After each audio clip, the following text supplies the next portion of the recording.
promoted these things called teen nights, and I would get like 1,000 to 1,500 kids, sometimes 2,000 kids to come, and I would make like 10, 15, 20 grand sometimes a night, cash once a month. Basically what happens is all these shows lose money, and I lie to cover up the losses. All right, we rolling? All right, cool. I just have to remember the name of my show. Yeah, thank you for doing the microphone. So You just have to read the bottom. Yeah, that's what I didn't do on the last show. I didn't say Raw Talk with Mark Chauppetta. Wait, why does it? Oh, Covert to Covert Overt. to so the Oh show. yeah, you got to lose that whole top part. No one's gonna be able to find it. Yeah, I would just do Raw Talk with Mark Chauppetta in You don't big like letters. Covert to Overt? I do, but how are people gonna find it? Is that all in the title? You just said your show name is. I mean, Yeah, that your show. all right. Or yeah, so people could search for it. You know. Gotcha. Yeah. All right. 'cause Well, that's the purpose of the mic box. oh, that's what it is. It's not just to market your pretty face, Mark. You know, you show it off. All right. Well, welcome to Covert to Overt. And should I leave out Raw Talk with Mark Chauppetta? No, if that's the name of your show, I mean, how are No, you doing it? I Yeah. can take that out.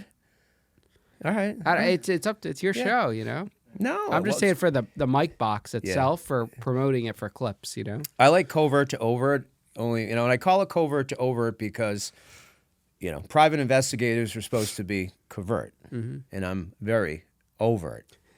So, welcome to Covert to Overt. My guest is none other than Ian Bick. Thanks for having me, Mark. It's a pleasure to be here. Yeah, this is quite exciting. Now, do you feel slightly intimidated by me? A, because I'm old enough to be your dad, even though your dad is old enough to be your granddad. He's old enough to be your dad. He's old enough to be my dad. Yeah. And I'm an ex-prison guard. Does that give you PTSD? It would if you didn't bow out of 60 days in after one night. Were you disappointed by that? No, that was a good story. Right. Yeah, I didn't care. I'm not one of those hard inmates that would have had an issue with it, you know? I probably would have done the same thing. Yeah, so you know what? I guess it's different when you're not actually serving a real state or federal sentence, when it's more Hollywood scripted and I had the ability to back out of prison. Although being on 60 days in, I've told you in the past, not many people knew, so there was only a handful of people that knew it was actually a production for that show. So I was treated no different than an inmate would be treated when I was on there. And I didn't fucking like it. So that I think that was the struggle, for me going to prison for one night. I mean, that's kind of a cool story, saying I went to jail for one night. It wasn't the full night, though. I spent one whole night. Oh, you did spend a whole night. I did, yes. Oh, okay. Yes, I spent one whole night. I woke up the next day, and I couldn't deal with it. So I gave the tap, which was the code. And then 2 hours later, they came in and they said, Stevens, because my name was Troy Stevens, and you got a lawyer visit. And they dragged me down the hall. And no one else saw you from that day on. No one else saw me from that day on. You got freed. You got pardoned. I got pardoned. Yeah, I think people that were within the jail had a sense that show was going on, because they were playing it off like it was a documentary, So, I mean, would I do it again? Fuck no. I wouldn't do it again. I just want to interview ex-inmates right now, or do you call yourself an ex-felon?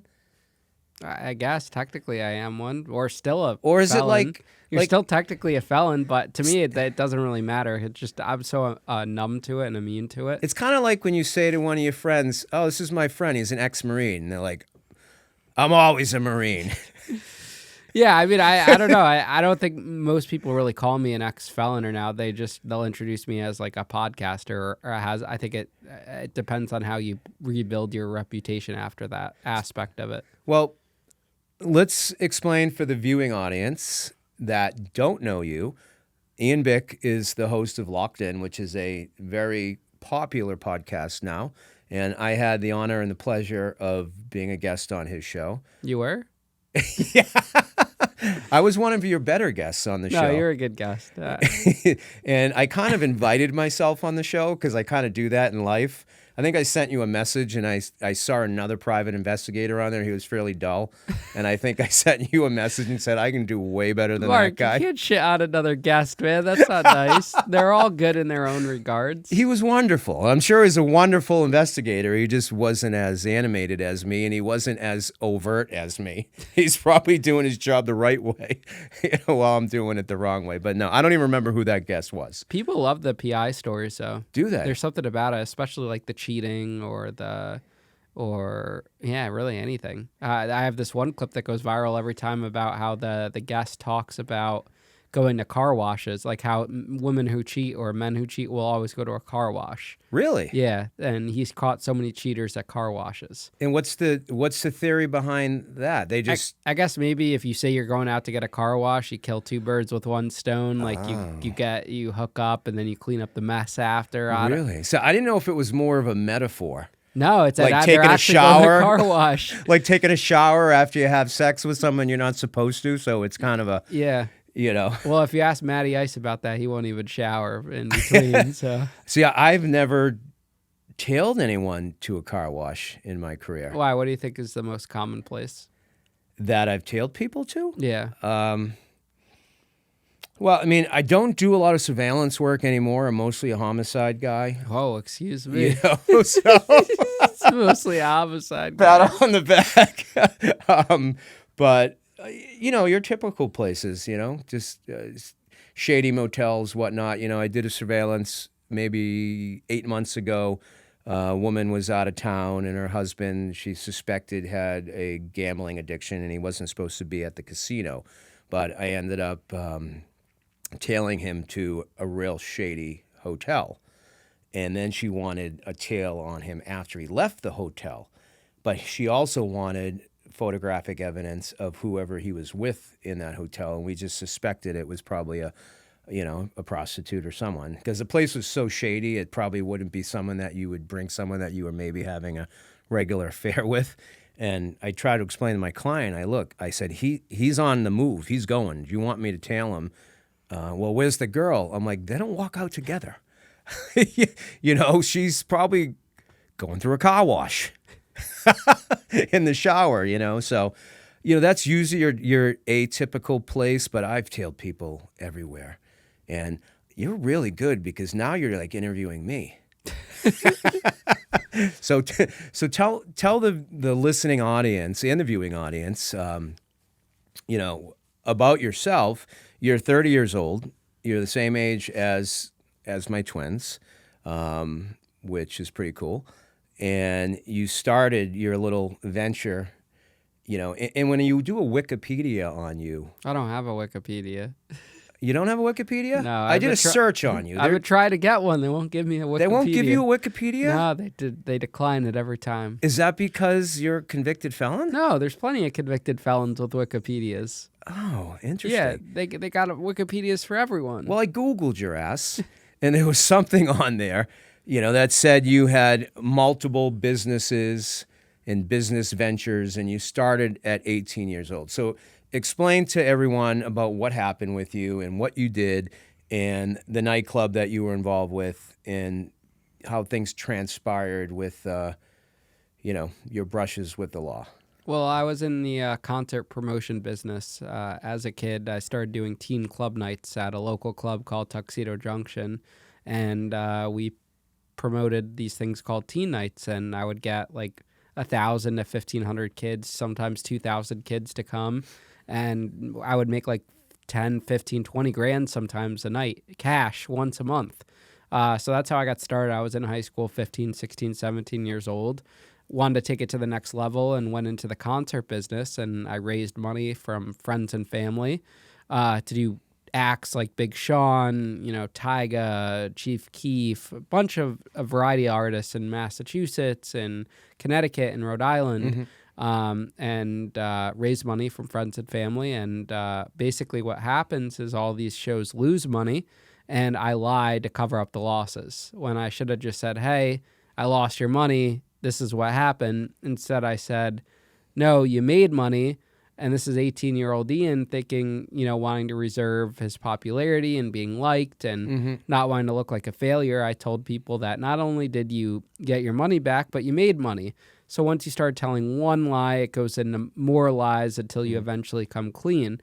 So this was all around when I was 18, 2013, and it turned into really an accidental Ponzi scheme because I was borrowing money from one person to pay off another person, just buying time, trying to figure out ways out of this, waiting for the next show to be profitable. And then eventually all the shows failed.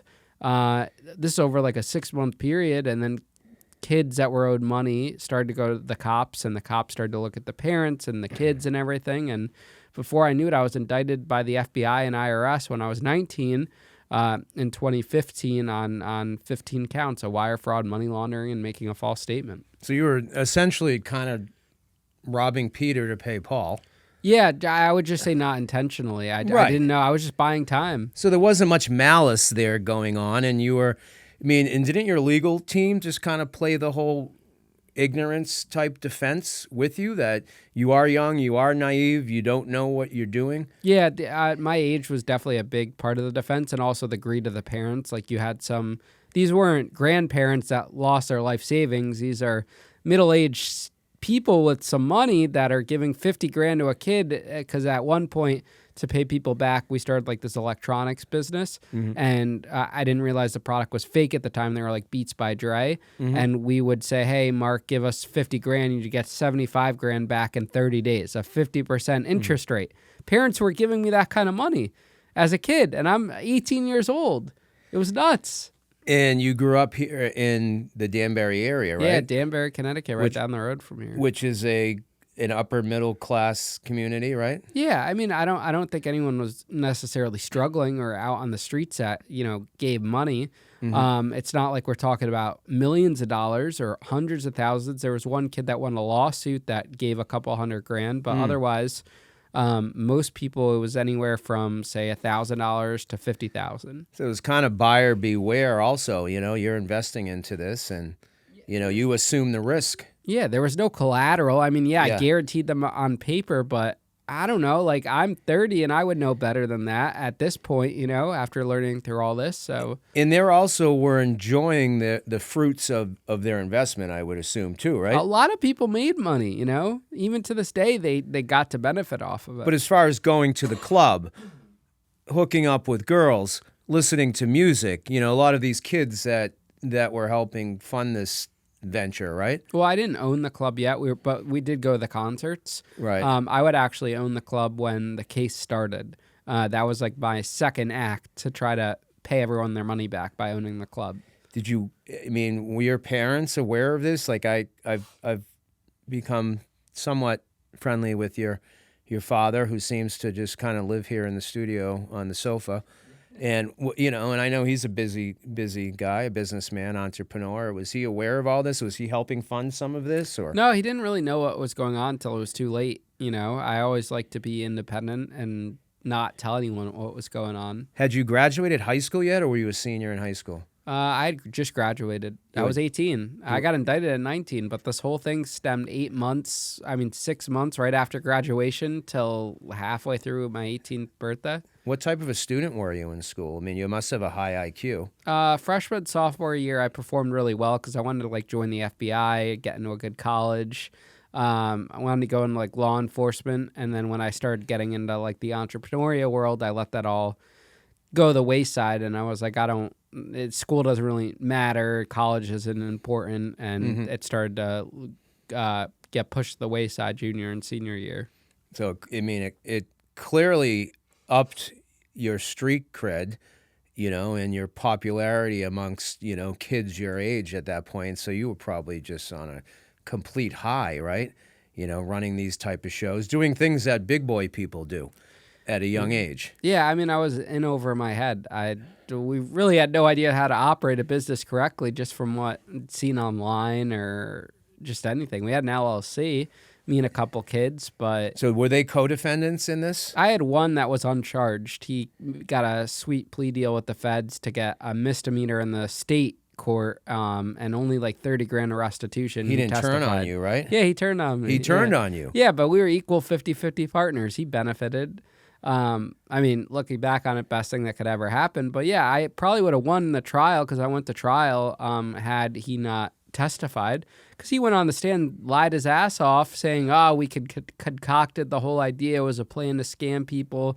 We knew what we were doing. And they gave him immunity. Yeah, gave him immunity. I mean, it's not, yeah, I mean, he said what he, whatever they wanted him to say, he said. Have you had him on your show yet to make amends? No, I talked to him once on a prison cell phone, like we had just touched base, and then when the HBO doc came out, we had talked. My dad hates him, but I mean, I don't really care. But that's a recorded phone call. Were you trying to get him to make any No, admissions? that was on a prison cell phone, like a contraband phone. Oh, a contraband phone. Yeah, contraband phone. Oh, so it wasn't a recorded line. No, but what was he going to say? The case was done with that, you know? No, I get it, but... It's not like it's a murder case we need a confession. This is a fraud case, you know? I know. I don't think they're cracking open the records for that. Wow. So this is, quite an experience and quite a life you've had, but it's also, kind of paved your way to the success. So take me through. Now, did your family hire a private attorney? Did you go with a public federal defender? What did you do? No, we retained a private attorney, and then after the retainer ran out, he was able to apply for the court for the CJA funding. CJA funds. Yep. So he got granted that, and he was my attorney all the way through. Did you have a private investigator working for you at all? He did have one. It was a woman that worked on it, like talking to defendants and stuff. But the problem is, he's a one-man law firm going up against the feds. Right. You need that's why the Wall Street firms are worth it, right. because the feds walk in, they got cartons and cartons of documents. Who knows if they even pertain to your case? Right. But they just have that army of individuals, and it's just me and him. No paralegals, no co-counsel. It's just me and him, just the two of you. Yeah, how do you win that, You're up against an army. And did you end up getting a conviction, or did you end up pleading in the 23rd hour? No, I went to trial. They deliberated for almost 4 days, and then I won half the counts and then lost half. But they overcharge you. Right. They hit me with 15 counts. So you were facing how much? I mean, the news says 120 years, but that if you add up all the counts. Right. But everything's obviously packaged together. But after trial, the PSI report from the probation was 10 to 12 years. I was facing. Government was asking for 7 to 8. We were asking for 0 for house arrest or probation. The judge met in the middle at 3 with a year on house arrest. Right. So must have been, I mean, you seem like a pretty even-keeled kid and a smart kid. How are you dealing with that emotionally? Because you were obviously out on bail during all of this, so you were kind of living your life as you're going on. Did you have an ankle monitor on you while you were out? No ankle monitor. I was still running the club, trying to make things work, to get money to pay everyone. I always thought if I was able to sell the club, pay everyone their money back, it would all be fixed. But then I was going out of state to gamble at the casino because I wasn't 21 yet in Connecticut. So I'd go to Yonkers and at Empire City, and my friends that were working with me at the club reported me to the feds, so they revoked my bond 3 weeks before sentencing. So that's what also pissed the judge off too. Right. But you were gambling because you were trying to... I was trying to fund the club. Yeah. I was trying to pay expenses, anything I could. Did you have a gambling addiction as well, or just... I don't know about addiction. I mean, maybe, but I would just do whatever I knew how to do to try to make money. So you were just trying to hustle even more. You're a hustler.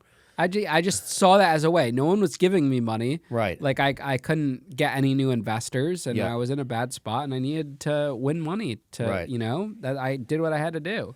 So you end up serving 3 years in federal prison. Well, your sentence was 3 years. And you served 36 months. I did about 27 or 28 months. 27, 28 months, and they let you out on parole? There's no parole in the feds. No parole in the feds? It's just you go to the halfway house for a couple months. All right. And then I had 3 years of probation, supervised release. Supervised probation. And the first year was on an ankle monitor for house arrest. So what was that first day like?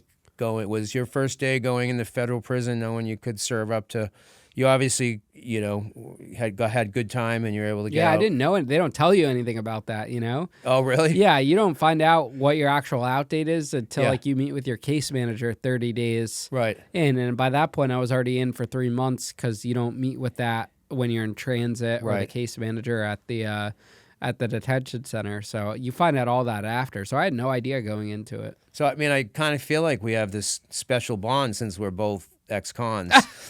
Wow, you're gonna get in trouble with the ex-con community. Yeah. They might jack you up, man. Well, I'm also an ex-CO. So, but in all seriousness, what was it like, that first day, that day that you had to report? It was scary. I mean, I didn't know what to expect. I mean, I didn't necessarily report like they made me go there. It was against my will, Right. But I didn't know how to navigate prison politics or like where to sit or who to eat with. I didn't know anything. It was challenging. Well, you're a quick study and a quick learn. So, did someone I know that when you first went in, you probably had to find your group, right? First thing they probably want to do when you go in there is see why you're there. And no offense, you have a certain look. Yeah, they all thought I was a sex offender. They thought you were a chomo, right? Yeah. They call them chomos in the federal Chomos, system. yeah. So they thought you were a sex offender. Yeah. Now, did you ask them to, let you wear contacts when you went in? No, I mean, I would hate to wear contacts because then first off, they're not allowed. No, but like I know. If I'm joking because it makes you look, no offense, even younger. And, you're 30 years old now.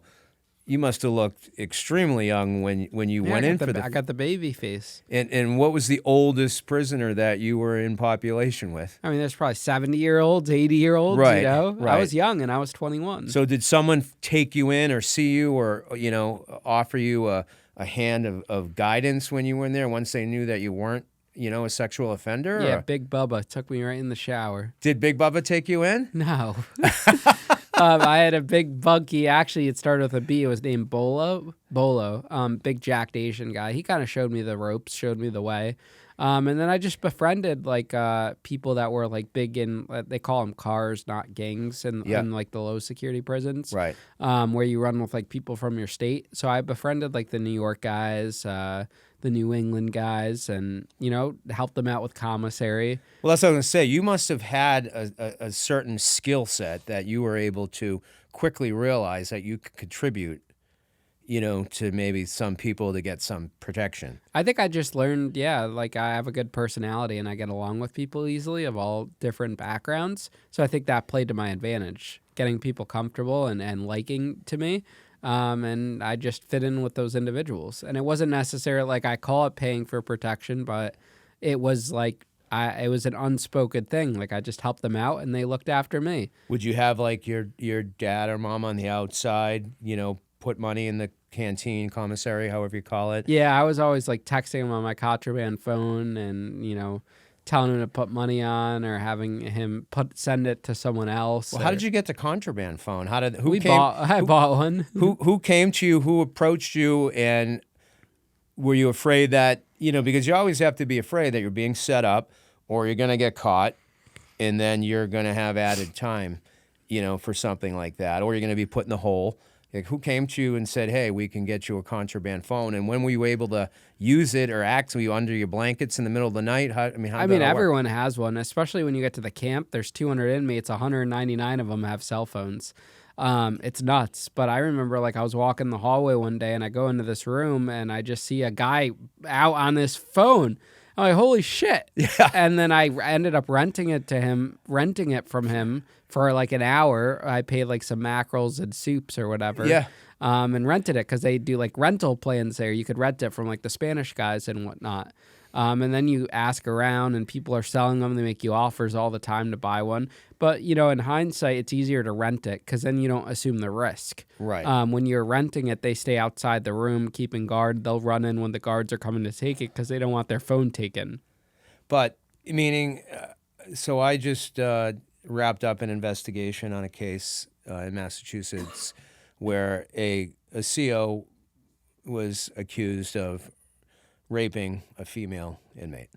So it's one of my cases. But during the course of the investigation and a series of interviews, I just, maybe I was naive when I used to be a correction officer back in the 80s, but, some of the statements that were given to me about the corruption that was going on and the dirty COs just blew my mind, with regards to this investigation. So I'm sure there were some officers on the take and they were getting favors and whatnot. You knew what officer to trust or not trust, right? Yeah, I mean, I didn't really have any direct connections with like the corrupt guards. Yeah. That would be like other inmates that work those angles. Mm-hmm. But who's a chill cop, Right. like who you can pull the phone out, who's not going to walk, who's going to shake their keys before they come. And then the people who are going to hold the keys and are going to sneak up on you, and you don't do anything bad when those cops are around. Isn't that funny that, because when I was a CO back in the 80s, I got busted sleeping on the job. And I took my boots off and I had my feet up on the desk. And this captain that was tripping around, they usually give, they'll send something over across the radio or whatnot, and they didn't. And I woke up and my boots were gone. Wow. And I'm in a dorm setting with a bunch of inmates, and we were all pretty cool. Like, I was fair but firm, and I'm running around in my socks saying, "Who took my fucking boots?" And then I get a phone call, and they're like, "Come down to the captain's office." And my boots were sitting on his desk. And I had to walk through a courtyard in the snow. So, you can get asshole officers like that don't really understand that gray area, and so when you the first institution you went to, where was that? Was that here in Connecticut, or was it I was in Rhode Island, and then I went were you to... at Watts? Oh, Wyatt. Wyatt, I mean. Yeah, you were at Wyatt. I went to Wyatt, then I went Really? to Brooklyn. So Wyatt's pretty rough. Yeah, it's a detention center. It's a Yeah. privately owned one. They have immigration. They have the feds holding. It sucks. So how long were you there? Like a month. A month? A month and a half. And then from there you went where? To Brooklyn. Brooklyn to Fort Dix. Fort Dix is where? The low security federal prison in New Jersey. Okay. And then from there I went back to Brooklyn, went to Philly, in like transit. And then I came to Danbury, which is my hometown. And then a guard reported that I used to date his cousin.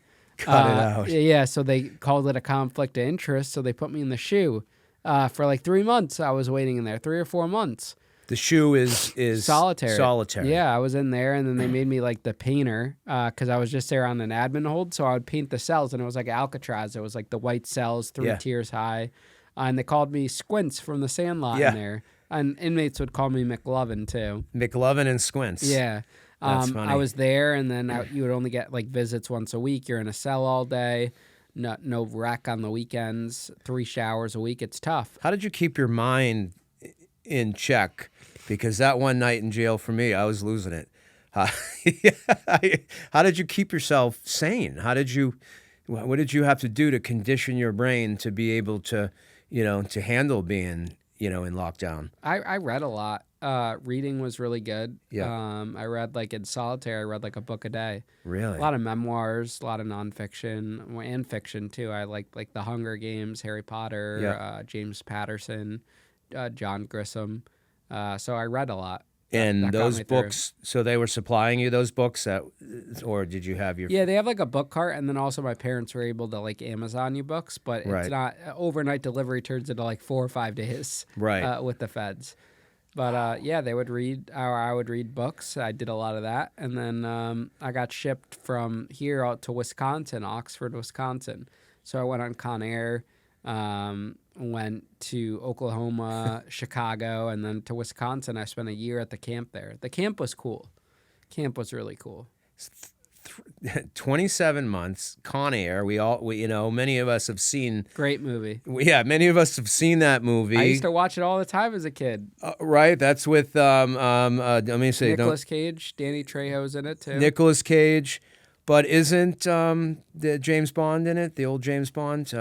Daniel Craig? No, the other one. Oh, I don't know. Yeah, I can't think of his name. But so what was that like? Because I watched that movie also, the one with Tommy Lee Jones and Wesley Snipes. Oh, I know what you're talking Yeah. about. Yeah. In What is the- that, the Marshall movie? or Yeah, whatever? yeah. U.S. Marshal, Yeah. and the plane crashes and all the federal inmates leave. So was it like that? You're just kind of chained. Yeah, chained to the floor? you're handcuffed to each other, and there's marshals, and the plane's like wrapped in duct tape, like the wings. It's a shitty plane. It's nothing Yeah. special. It's like an old decommissioned plane. Right. They have female inmates in the front, like all the way in the front. The plane's packed. They have like maybe like 8 or 10 marshals on it. Yeah. I mean, I don't think anyone's taking it over, you know. Right. But It just seems like with your case, the punishment didn't fit the crimes. it was rough. It was a really, it was a really rough. I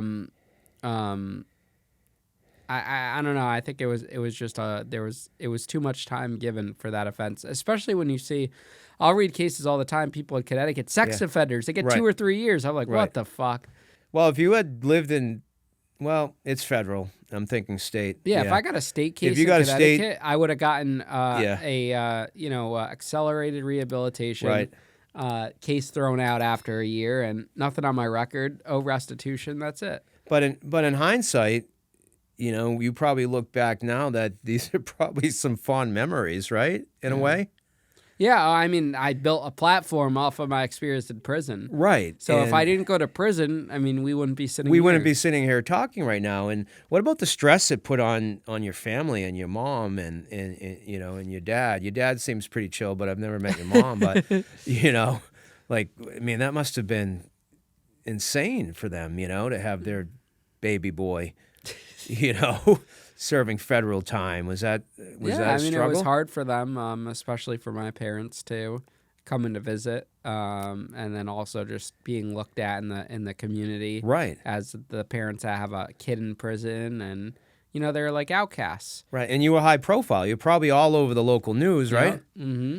And so what are some of the wildest, outrageous things? I think I've heard you talk in the past. Wouldn't things be sent over the wall and and different things like that, contraband or Yeah, whatnot? at the camp we would run through the woods, and run to the end of the woods and pick up bags of like McDonald's, like the Italian beef sandwiches,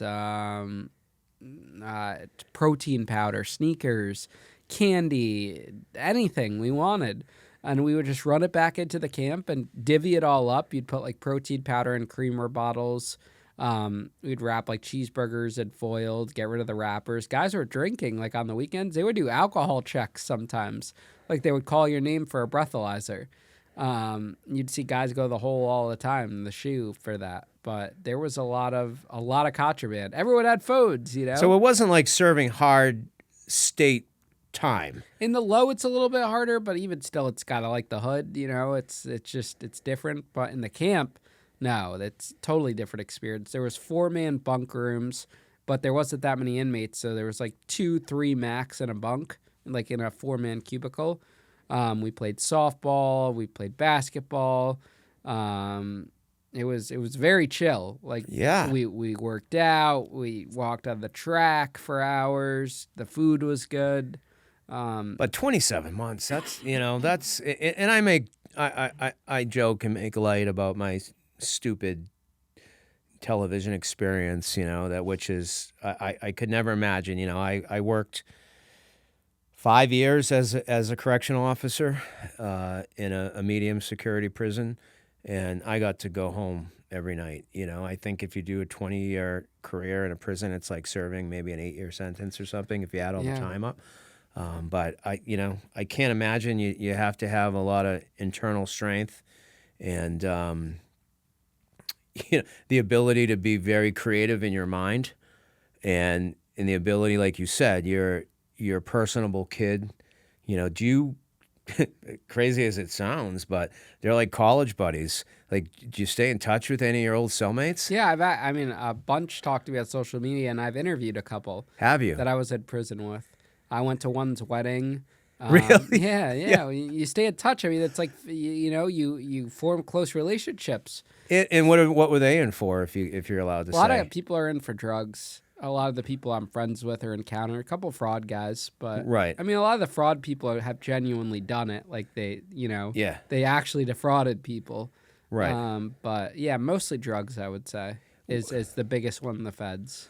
And when you were out in Wisconsin, were your parents able to go out there and visit? Just my dad. I didn't see my mom or brother for a year. But my dad came like about halfway through and spent the weekend. Spent a weekend Yeah, and dropped off some bags for us.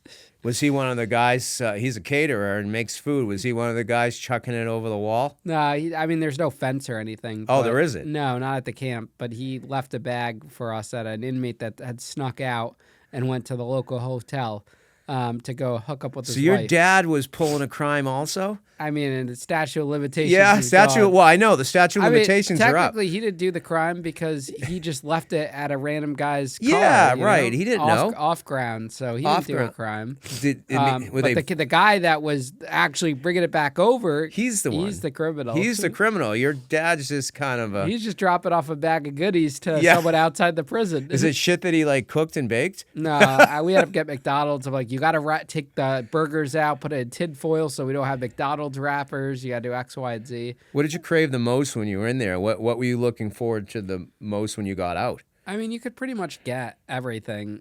you Everything. know. Yeah, but I was, really looking forward to like some good sushi. I think I had Five Guys. Was like my first meal. That's your It first actually meal. sucked on the day we got released. So they gave me like $30 cash and a card with my commissary money. Yeah. I gave the cash to the camp driver, who was an inmate, bring me to the airport, who smuggled my cell phone out for me.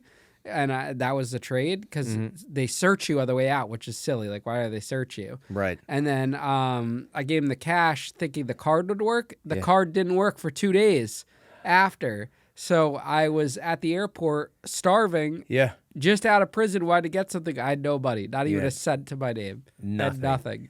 That's funny. I You should send that. Did you send that guy a message? I haven't talked to him You haven't since. talked to him Yeah. since. What's some of the most dangerous stuff that happened? Like, did you ever have to defend yourself? Did you ever get into a fist fight? Did you have to prove yourself in order to get some prison cred? Or I mean, I wasn't really a fighter. I had a male prison guard try to get my biscuits in the kitchen. get your biscuits? Is Yeah. that code talk for something, or is that Get the biscuits. interesting? Huh? Yeah, try to get my biscuits. Try to get your biscuits. Yeah. And what happened? Just you defend yourself? No, I reported it. He came on to me. Yeah, he was a male guard. Oh, Yeah, he was feeling up on me, Mark. really? Kind Yeah. of like TSA in the airport now? Yeah, he gave me the full pat down. Gave you the full pat down on those Yeah. biscuits? Quartered me in the walk-in freezer one day too. Really? Weird guy, man. He just saw that fucking tight young little ass of yours. He wanted McLovin's biscuits. He wanted McLovin. He wanted to butter McLovin's buns, What?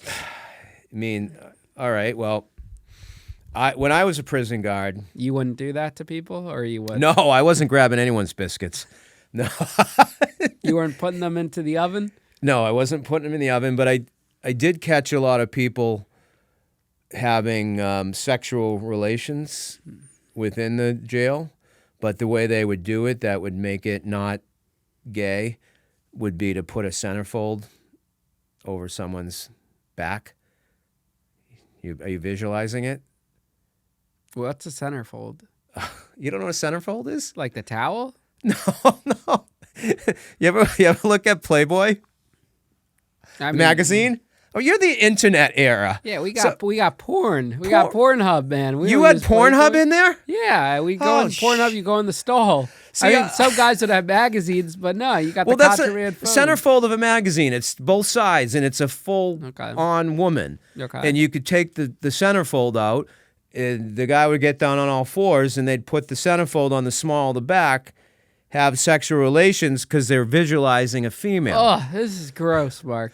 This is what we used to catch them doing. There's kids in the room right Yeah. now. My son, the producer, he's 20 years old, and he's been around me for 20. That's too young. Cover your ears, young But man. there wasn't Pornhub when I was a My correctional. dad is listening to this Yeah. right now. This is wrong. So that would make it less, if they did it that way. Yeah, I mean, you have guys that'll say like they're not gay, and they Right. call it gay. It for would the make it stay. less gay if Yeah, they did it that way. If you accuse them of being gay, they'd probably stab you, but they'll stick their dick Yeah. in another man. But So you had Pornhub, and how did you get that on those pirated phones with an internet yeah, service? you'd have internet. We'd use like Boost Mobile. You got the unlimited plan. You put a random name in. You don't have to like show ID or anything, and you got the unlimited for like $50 a month. You just have someone pay it. So your podcast, Locked In, and the interviews you give and the conversation you have is kind of a Cliff Notes version, like Prison for Dummies. Like if you like if you're getting ready to be sentenced, take a listen to Ian Bick's podcast, Locked In, because he's gonna teach you how to rub one out if you're doing a sentence in prison. Yeah. Jesus Christ. So the days of just using your imagination or thinking of your beautiful wife that you left at home. No, I mean, guards would like hold their keys and go underneath the showers and peek over doors to catch guys on phones. Really? Yeah, they'd caught a lot of guys at phones. Wow. Yeah. So I mean, I guess the hardest part sounds like you had all the amenities that you needed. Sounds like the hardest part was just being away from your mom. The hardest part is definitely the time. I mean, Yeah. FOMO, you're on social media. You see people at college having fun, birthdays, Christmases, holidays. You see all that. That's tough. What? 100%. What I admire about you, and what you're doing now is when you wrapped up, you went and worked menial jobs. You were working at a grocery store? Yeah, I worked at Whole Foods for 3 years. I started at Hot Bar Chef, $15 an hour, and then worked my way up to the prepared foods team leader, making almost $34 an hour. But all along, you have this restitution hanging over your head. Mm-hmm. And the one thing I've learned about you and I've read about you is that you want to honor your restitution. And the last I saw, that you're getting pretty close. You've been chipping away at it. Yeah, I started at 490,000 something, and then now I'm down to about 185-ish. So we're coming. We're getting there. Do you have like payment plans with the so-called creditors that you owe money to, that you have to give X amount of dollars every month, and if you don't, you violate some terms of your release? Or is there No, anything? I'm not on probation anymore, Nothing? but like the court thing was like $1,000 a month. So I Yeah. do that, and then when I have more, I pay more. Like when I did the MrBeast project, I paid a bulk sum last year. I've learned that if you just pay them, they won't bother you. So Well, I heard that, and and being in the world of investigations and dealing with a lot of civil cases, people get these judgments, but they never get money. And people often call me and say, I have a judgment for X amount of dollars on someone, and they want to turn around and pay me thousands more dollars to go out and see if they're earning or making money, because they're claiming that they're broke or they're poor or they have no, they're looking for maybe a new asset that they can attach, and then then they can turn around and put their legal fees or their private eye fees on top of that judgment, and it's just kind of a vicious circle. So yeah, most of these judgments never even get paid. no, Even no, in civil courts and stuff too. no.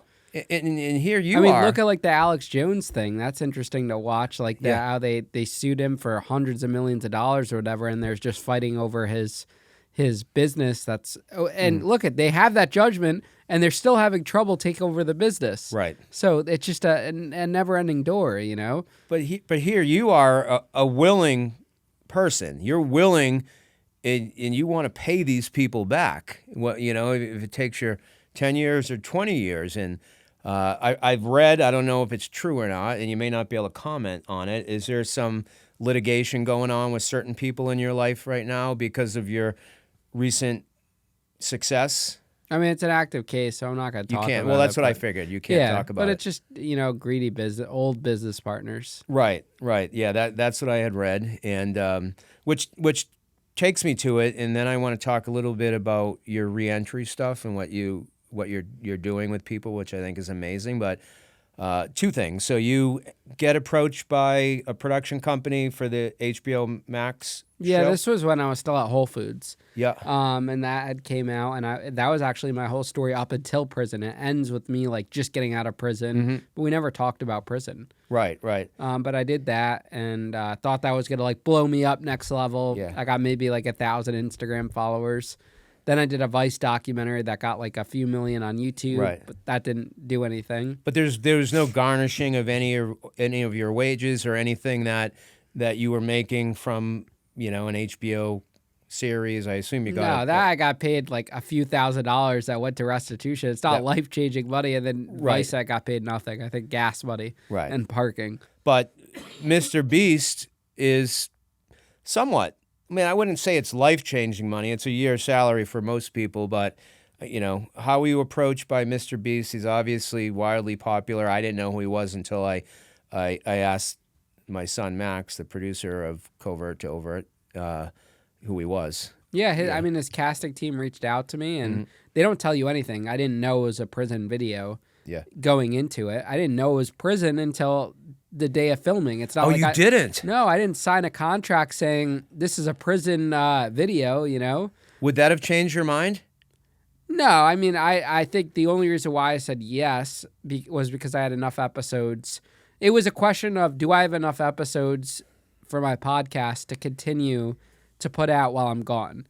So whatever the challenge was, I thought maybe it could be prison, but I didn't know. I didn't know anything, It's not like they said, we're only casting you because you're a felon. That wasn't the case. Right. So, I mean, in my eyes, it was, do I have enough episodes? Yes, then I'll do it. And then they didn't tell me till like 2 days before. So they wanted that element of surprise. They were probably rolling cameras when they told you, right, for that B-roll? Yeah, well, everything's shot, you know, like you're not doing redos or anything. It's all recorded. It's genuine, I didn't know I was with a cop until the blindfolds came off. That's hilarious. And when Jimmy says, like, I built this maximum security prison, so. But, I mean, in the back of your head, you're already conditioned. You went to prison, and you went to a prison where you didn't know you were going to get out after 27 months. This here, all you're doing here is breaking a contract. Although if you broke that contract, you might have owed more money than you owed for restitution for the people. Well, it's not a contract. It wasn't? I mean, the contract is just that it's not guaranteed money. Not right. You don't get I get that nothing. check. If I left, I don't get anything. Well, I didn't know because it takes a lot to produce a show like that. No, I mean, you could walk away at any point. But that's the risk they're taking in you too. That's why they're casting. It's not like pick random people. Casting process was long, I didn't hear anything for like 3 or 4 weeks. They're looking at all these people. It ramped up the final few days. Right. Like I got initially reached out to, and then I didn't know. It was just like a basic casting call. Didn't know any details. Yeah. Submitted it. And then like the last week of February, things ramped up and I heard everything and it goes boom, boom, boom, boom. Yeah, I had reached out to Matty Ice to ask you something, and he told me without telling me.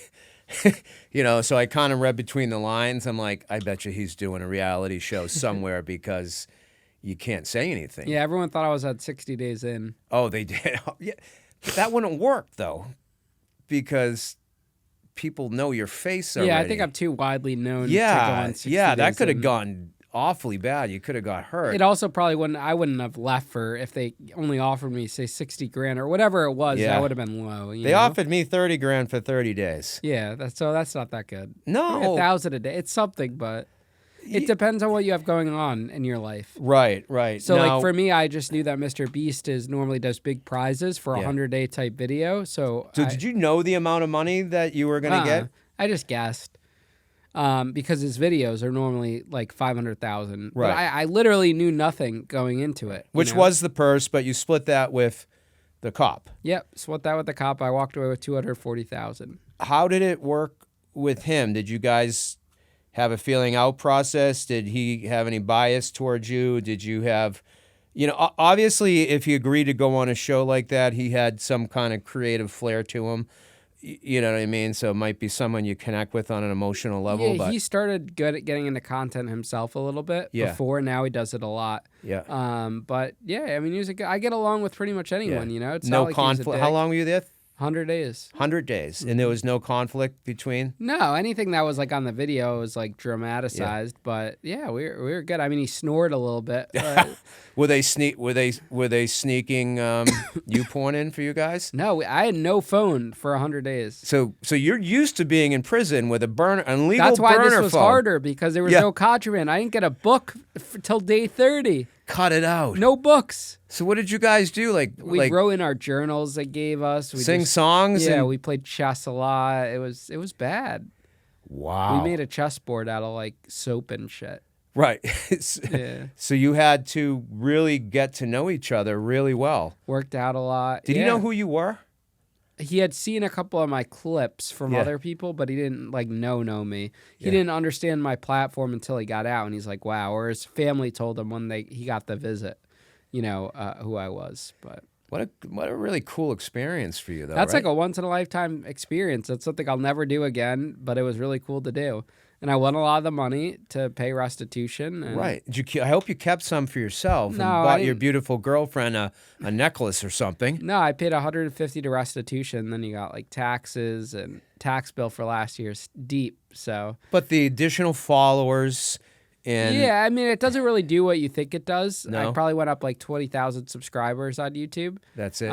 which is a lot for the average person, but Yeah. I already have like a pretty large platform. Yeah. So Well, that's and at the time you were going in, were you just entering into your relationship with your girlfriend? no, I didn't meet her till July, a month after I got out, like Oh. when we started hanging out. Because that would have made it that much. Oh, that more- would have made it harder. Then I wouldn't have been able to give Lenny the visit, and if I had a relationship, that would have been bad. That would have. Yeah, that would have been. Yeah. And what did your parents think about it? They're like, oh, My not mom was like, again? "Why are you doing this? You're going back," because they didn't know it was prison until, and I didn't get. They wrote me some letters, but I didn't even get the letters because they kept them from us.